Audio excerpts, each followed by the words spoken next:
Next on the list would be? Well, I would say Vegas, but like that cuts both ways because if you get Fernando Mendoza, and in my opinion, someone like Curt Cignetti, who I think would be a fascinating hire, that could be truly transformational. Um, so we'll see how that goes. I think there's a lot of work to Wait. be. Hold on. You're talking about a package deal for the Raiders with Curt Cignetti. Dan, who says no?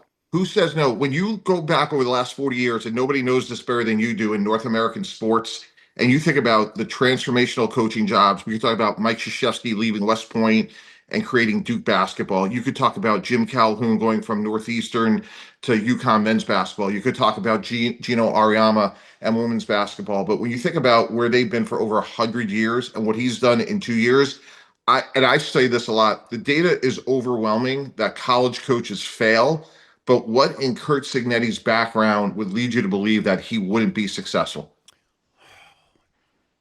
I always look at style.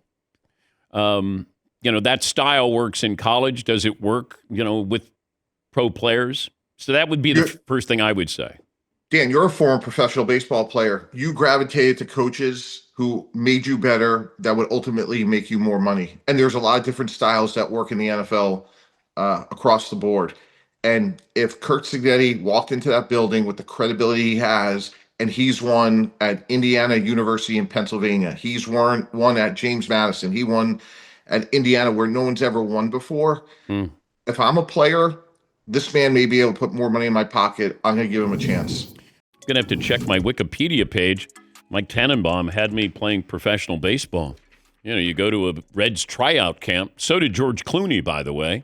But thank you, Mike. The older I get, the better I was, apparently. He brought up Curt Cignetti and Fernando Mendoza. Now, this isn't a report. He's just saying, hey, if I'm Raider ownership, I'm going to make a run at that maybe as a package deal. I mean, why not? Get Tom Brady on the phone, go talk to Curt Cignetti, and maybe you say, hey, is this something you'd be interested in? It'd be his last chance probably to coach in the NFL. What is he, 64 years of age? You're taking your team if they win a national championship. Seems I didn't even put it close to being on my radar because he signed that 9-year extension, and you're thinking, all right, look at what he's done. One of the more incredible comebacks. Well, they didn't come back from anything. They were never anything to come back from. He built something out of nothing. And it's one of the great college football stories that we've had in a long, long time. And there's nothing nefarious about it. There's no scandal attached to this. He just came in, just like he did at James Madison, all of his stops, and he created teams that win. And they're favored to win the national championship. But do you want that next challenge? See, this is where I could see somebody who has been coaching college football at a high level for a long time. Now you're dealing with NIL and collectives and just everything that goes into this. This isn't just, hey, we recruit and we coach.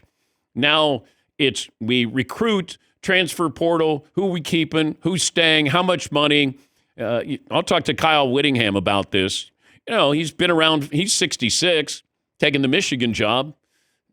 Meanwhile, you see some of these coaches who say, I'm done. Saban didn't want to put up with it anymore. Dabo Swinney kind of kicking and screaming with this. Jay Wright at Villanova. Like, these guys get to a point where they go, I don't want to deal with this.